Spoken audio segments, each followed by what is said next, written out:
একটা বুইরা মেয়ে খেলাপাতি দিয়ে খেলা করছিল, এমন সময় হাওয়ার মিঠাই আলা এসে ডাকাডাকি করছিল এবং সে এটা শুনতে পেয়ে দৌড়ে চলে গেল বাবার কাছে টাকা আনার জন্য। কিন্তু বাবা ঘুমাচ্ছিল এবং সে এমন ঘুমাচ্ছিল ডেকেও তাকে উঠানো যাচ্ছিল না এবং সে টান দিয়ে তার বাবার লুঙ্গি আর গেঞ্জি ছিঁড়ে ফেললো।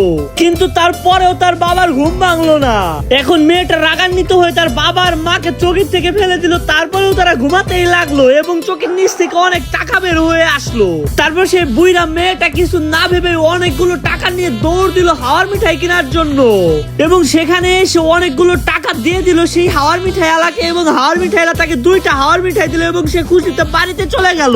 এমন সময় ঘুম ভাঙলো মেয়ের বাবার এবং মেয়ের বাবা ঘুমে থেকে উঠে দেখতে পেল তার বাসা থেকে টাকা চুরি হয়েছে এবং সে তার বউকে ডেকে উঠালো এবং তারপরে এমন একটা কাণ্ড হয়েছিল দেখলো তো তুমিও অবাক হয়ে যাবে। কি হয়েছিল তুমি কি দেখতে চাও? দাঁড়াও দেখাবো, না দেখলে কিন্তু পুরোই মিস করবে। কিন্তু তার আগে বন্ধুরা, তুমি যদি তোমার মাকে ভালোবেসে থাকো তাহলে আমাদের ভিডিওতে একটি লাইক করে দাও এবং তুমি যদি তোমার বাবাকে ভালোবেসে থাকো তাহলে আমাদের চ্যানেলটিতে সাবস্ক্রাইব করে দাও এবং তুমি যদি তাদের দুজনকেই ভালোবেসে থাকো তাহলে কমেন্ট বক্সে লিখে যাও আই লাভ ইউ মা বাবা। তারপরে তার মা বাবা টাকা খুঁজতে যাওয়ার সময় দেখতে পেল তার মেয়ে হাওয়ার মিঠাই নিয়ে এসেছে এবং তার মা বাবা রাগান্বিত হয়ে তাকে ইচ্ছা মতো মার দিল এবং মেয়েটার অবস্থা কি হয়েছে তা তো দেখতেই পাচ্ছ।